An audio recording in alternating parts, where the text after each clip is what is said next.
Kahapon, June 23, yung huling araw na binigay na deadline sa kampo ni Sara Duterte para magbigay ng kanilang answer o sagot sa articles of impeachment na ifinail ng Kamara sa Senado, sa impeachment court. Nag-comply naman ang kampo ni Sara Duterte 5:49 p.m. 5:49 p.m.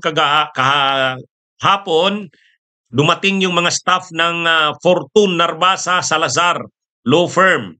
Dala nila ang kanilang ang maraming dokumento.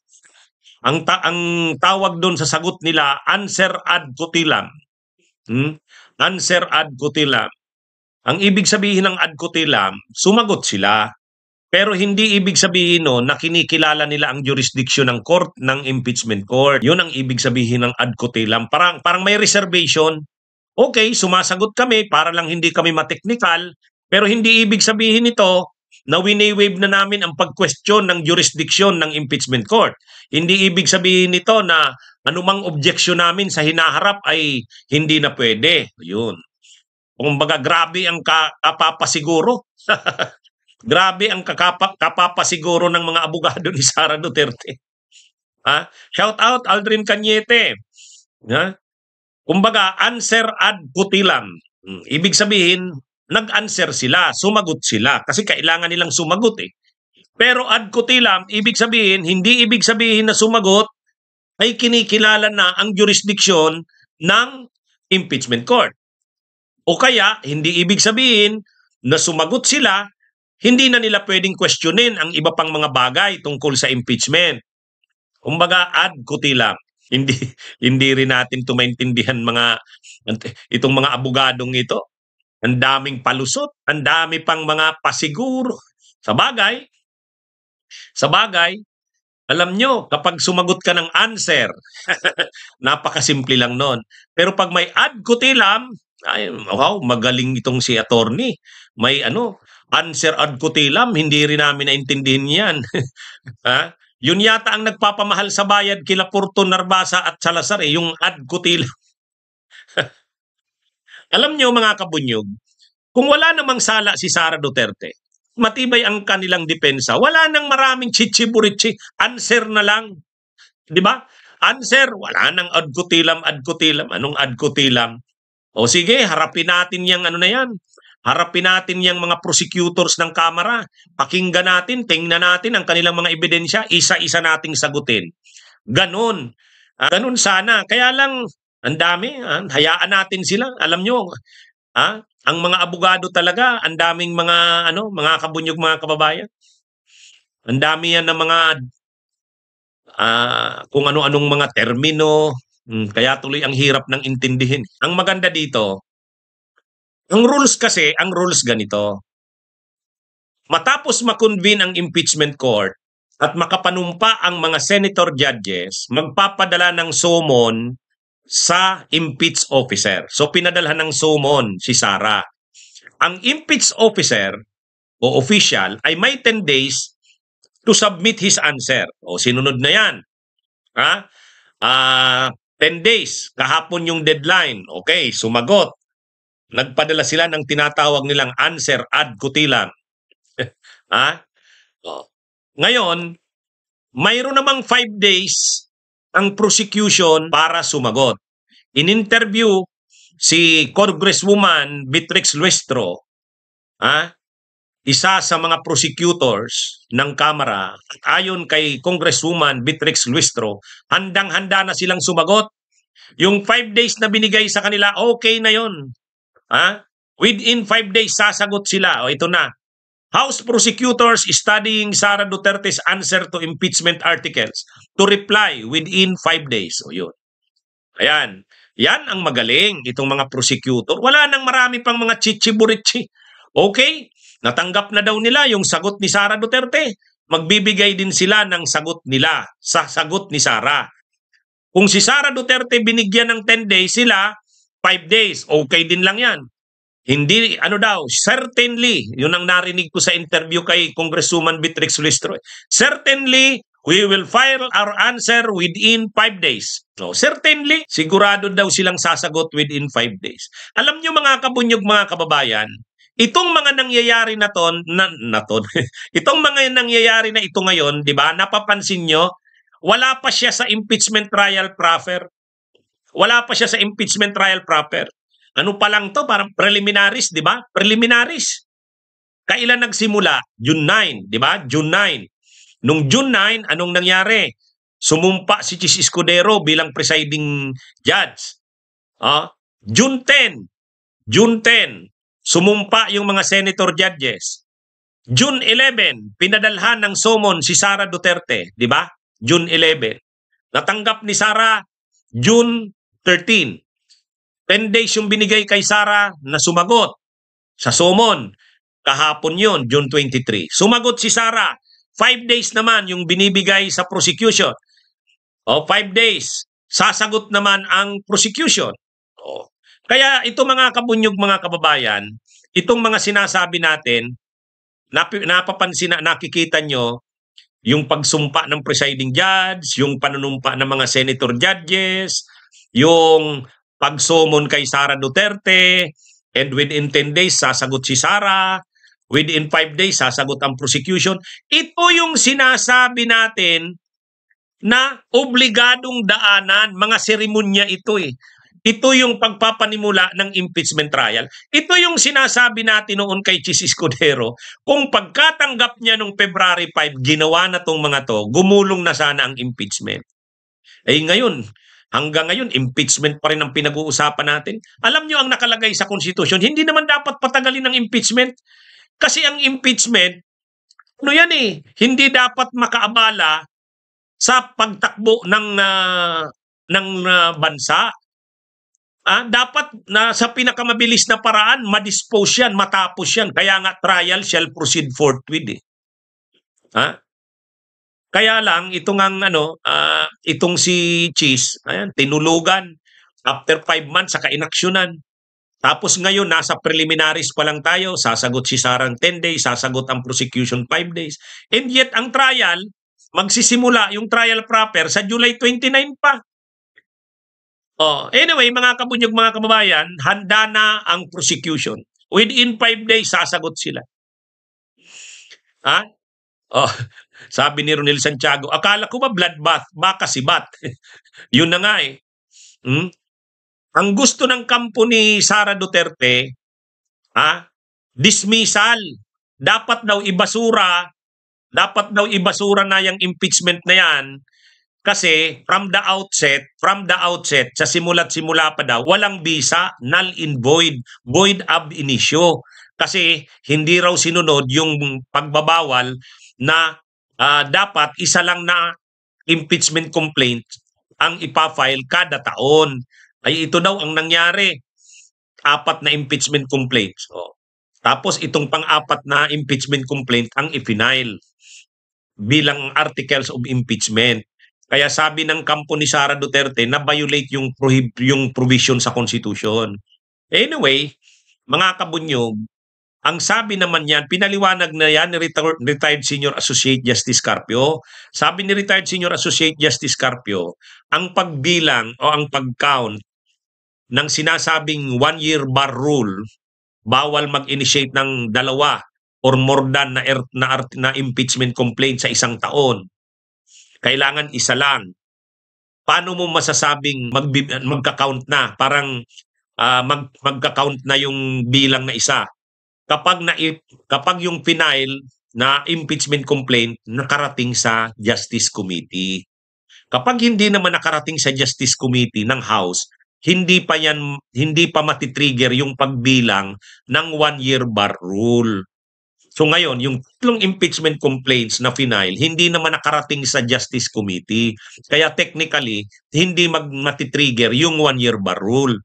Yung 4th impeachment complaint, yan yung hindi na nga ni-refer yun sa Justice Committee, diretso na sa plenary ng House, tapos nakakuha na ng 250 na endorsement ng mga kongresista, kaya diretso na sa Senado. So walang dito, walang 1-year bar rule na na-violate. Ewan ko dito sa mga pro-Sara na ito. Ang kulit-kulit.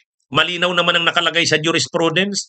ang nagtitrigger ng pagbilang ng one-year bar rule kapag yung impeachment complaint ay na-file sa Justice Committee. Kapag nakarating, ni-refer sa Justice Committee. Kapag hindi naman, hindi yun. Yan yun.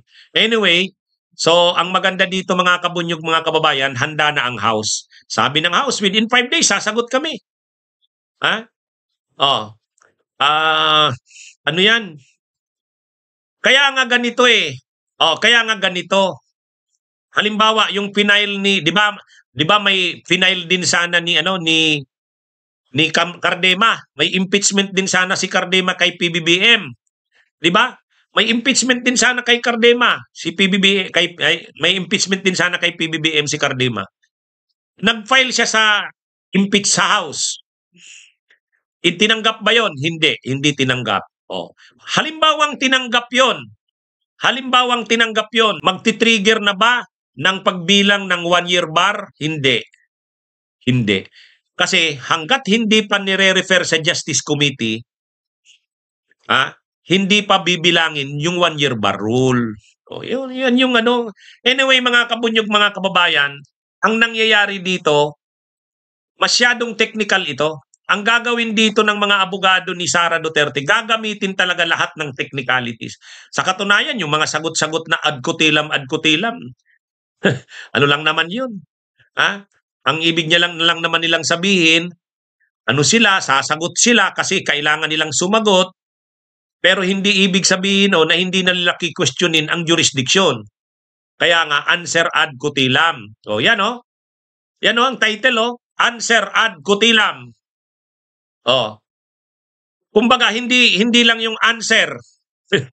Pwede naman yung answer kasi ang hinihingi sa kanila, answer lang naman eh. Pero bakit sila naglagay ng ad kutilam? Ang ibig niyang sabihin ng ad kutilam, kalagay naman sa Vice President Sara Zay Duterte by counsel without waiving any jurisdictional and/or other objections.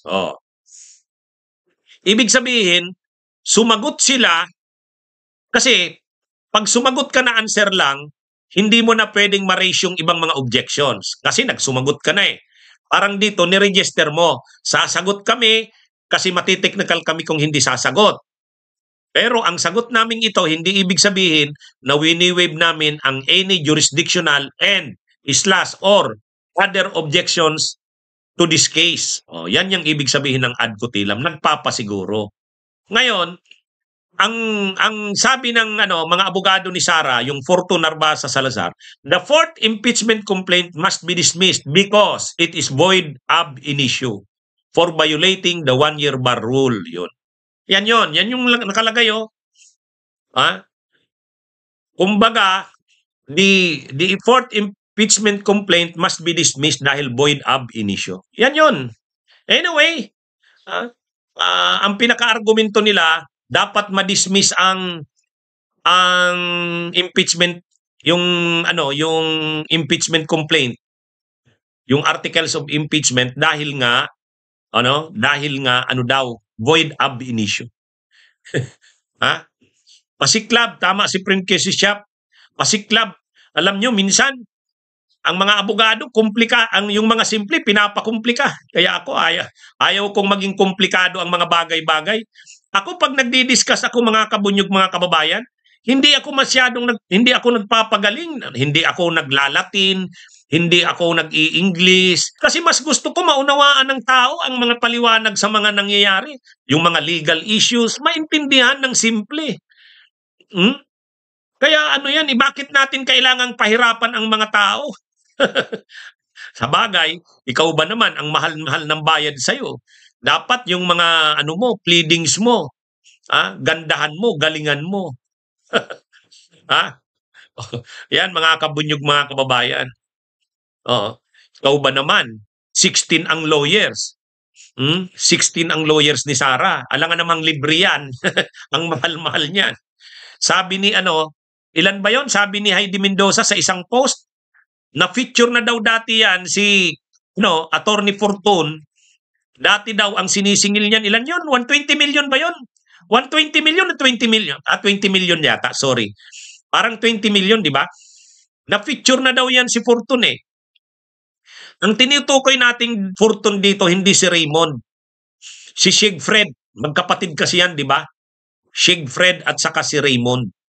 Pero sa totoo lang, yang sila Fortune, yung mga abogado dyan ni Sara, yan na rin yung abogado ni ano eh. Sila Fortune at Narbasa, yan na yung abogado ni Erap. Sa impeachment ni Erap, yan na yan. Narbasa, Fortune, Narbasa. O, ang alam ko nga, abogado niya ni Ampatuan eh, di ba? Tama ba ako?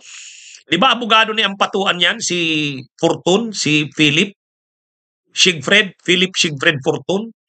Kaya lang, hindi naman yan sa ano eh.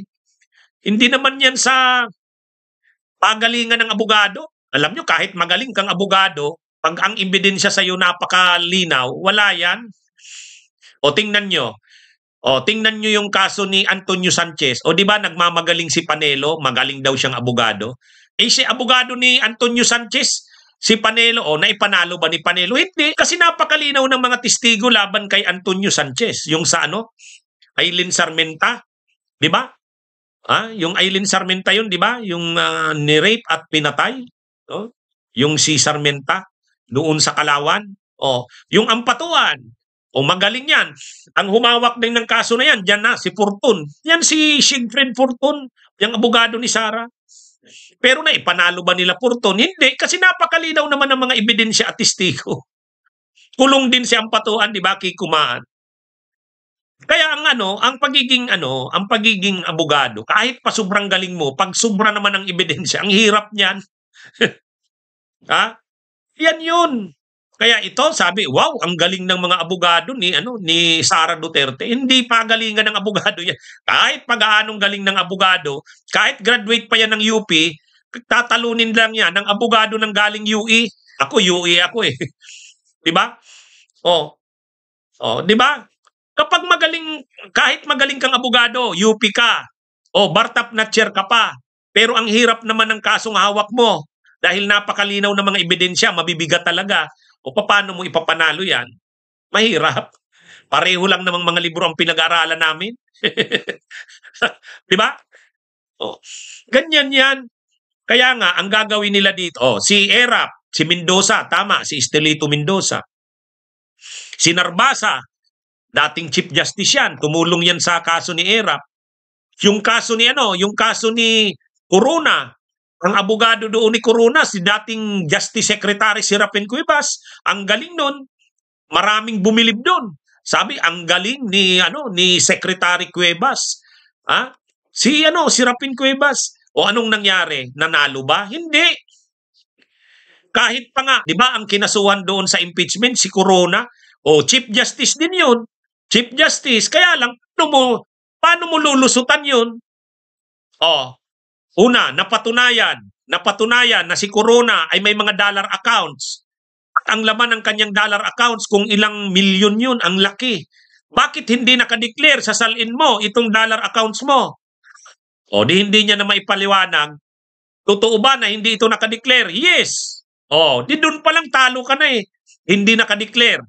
Mabuti kung hindi mo dineclare, 500,000 or 1 million. Yun ang laki-laki. At dollar accounts pa. Wala na. Di ba? Mahirap na talagang lusutan yun.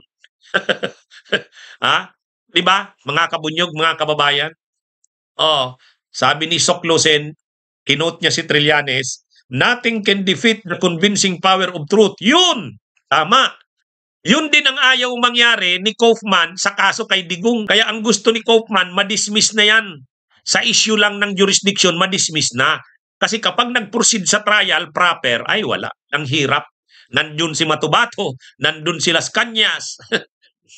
Nagkwento si Las Cañas sa kasi Matubato, bali-baliktarin mo yun. Totoo ang kanilang sinasabi. May personal knowledge talaga sila. Wala, mahirapan. Ganyan ang problema kapag ang ebidensya ay matibay. Ito, paano sasagutin ni Sara yung issue ng Mary Grace Piatos? Paano sasagutin ni Sara yung mga uishi-uishi? Di ba? Mahihirapan kahit gaano kagaling pa ang mga abogado, kahit 16. Gawin pa nilang 50 ang abogado, kahit pa lahat Bartap ang abogado nila. Di ba? Yan yun. Anyway, sige mga kabunyog, mga kababayan. Magandang araw sa inyong lahat. Mabuhay po tayo. Bunyog, bunyog, halikan na kasama ka. Bunyog, kapag buklod ay may pag-asa. Luzon, Visayas, Mindanao, isa ang pananaw. Sa bagong Pilipinas ang bunyog isisigaw. Bunyog, bunyog.